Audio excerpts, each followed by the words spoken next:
Okay, good morning history buffs, history lovers. Welcome sa isang bagong episode ng History by Bike. And nandito tayo ngayon, papunta tayo sa may Ciudad de Calamba. Pero ang destination natin ngayon ay ang Talisay, Batangas. So bago natin simulan yung episode natin ngayon, don't forget to like, share, and subscribe sa aking YouTube channel. And this is History by Bike, and our new episode will be about Old Talisay, Batangas.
Yan, so nandito na tayo sa lowlands ng Talisay, Batangas. So ito na yung bayan nila.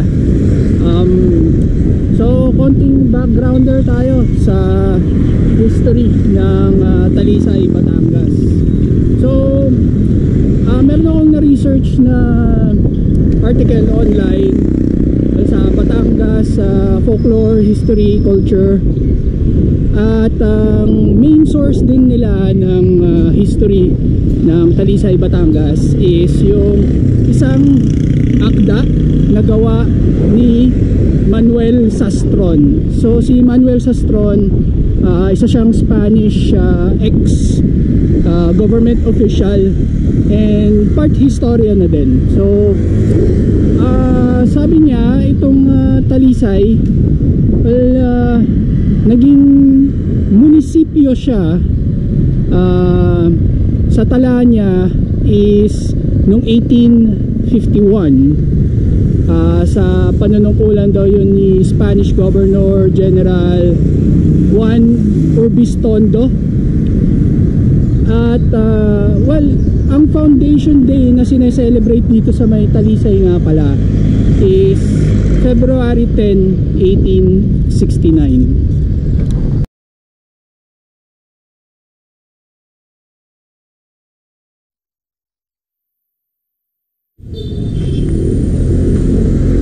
So ito yung church dito sa Talisay,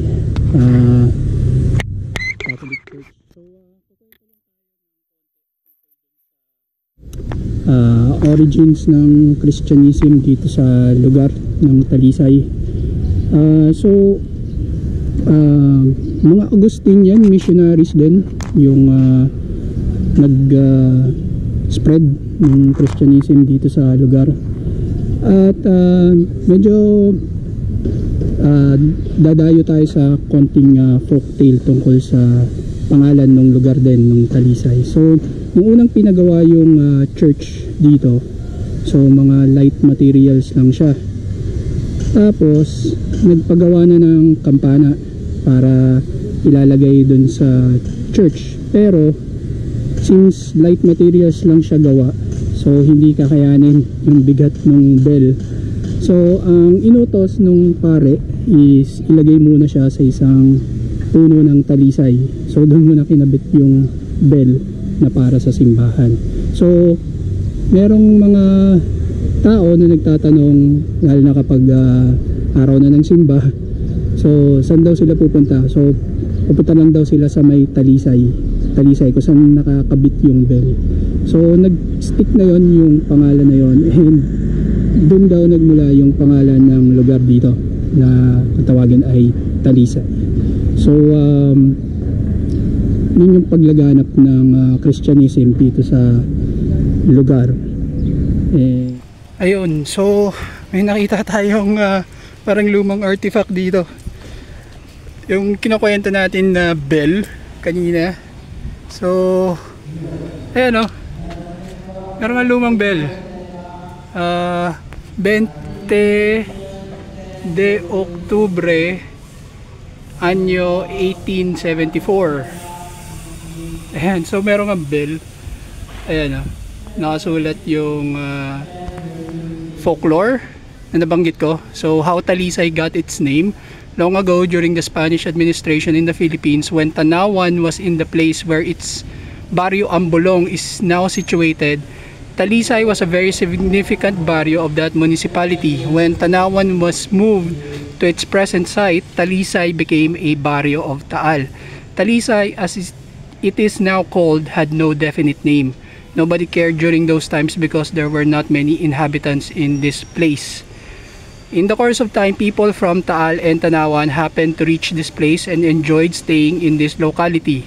They found the place adapted to the growth of sugarcane, rice, and corn, the three most important products during those days.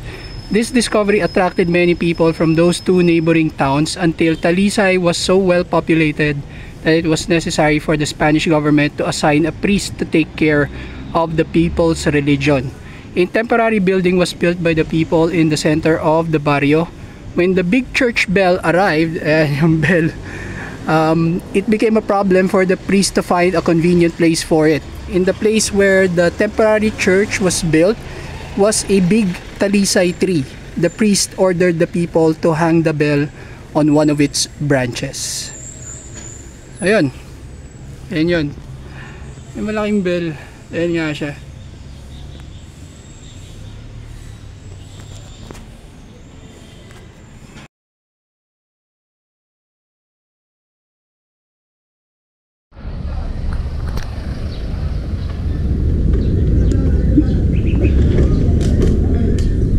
Yan, so pupunta naman tayo ngayon sa Lakeshore ng bayan ng Talisay. So malapit-lapit na yun dito. Taal lang natin.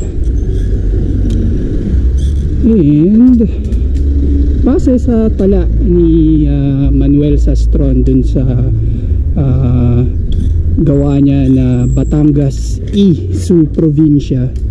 So dito daw sa may Talisay, Batangas, wala daw ganong nagaganap na pangingisda, fishing. So well, hindi ko rin alam kung bakit, pero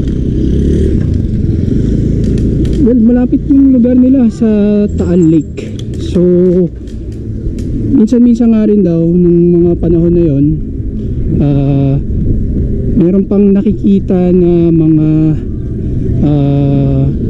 pating sharks na nandito sa Taal Lake. So kasi yung Taal Lake, bago yan naging freshwater na lugar or body of water, yan dati ay salt water. So yun na siya, Taal Lake. Ito na yung seashore dito, or lake shore, former seashore.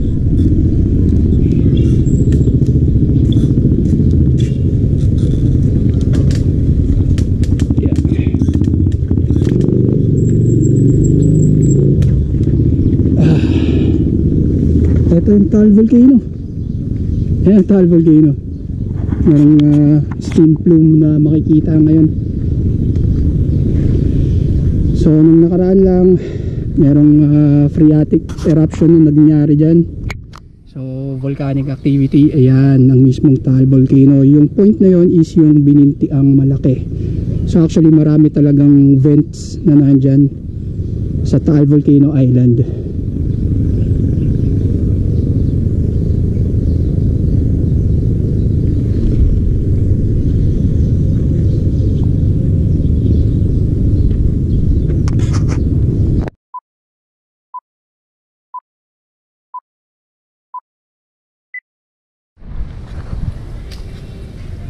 Yan, so ito, balik na lang tayo dito muna sa poblasyon nila at tingnan natin dito yung mga pwede pa nating ma-explore.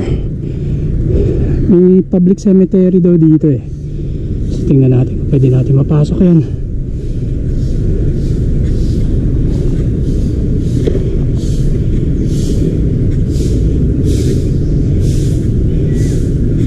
Ayan yung church nila, San Guillermo. So ito yung Catholic Cemetery. Natin kung may makikita tayong mga lumang structure dito. So balikan natin yung foundation ng bayan ng Talisay. So yun nga, February 10, 1869 nung siya ay naging munisipyo. And then fast forward tayo sa panahon ng mga Amerikano, and ang nangyari naman is nung March 1903 ang Talisay ay napasama siya sa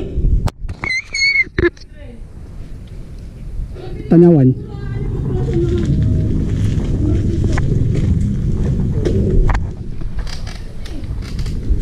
So 1903, and then 1906 is naibalik yung pagiging independent status ng Talisay. So naging bayan na uli siya, humiwalay na siya sa Tanawan. Alright, so I think dito ko na lang muna natin tatapusin yung episode natin for History by Bike. Huwag kalimutan mag-like, mag-share, and mag-subscribe sa aking YouTube channel. And this is History by Bike.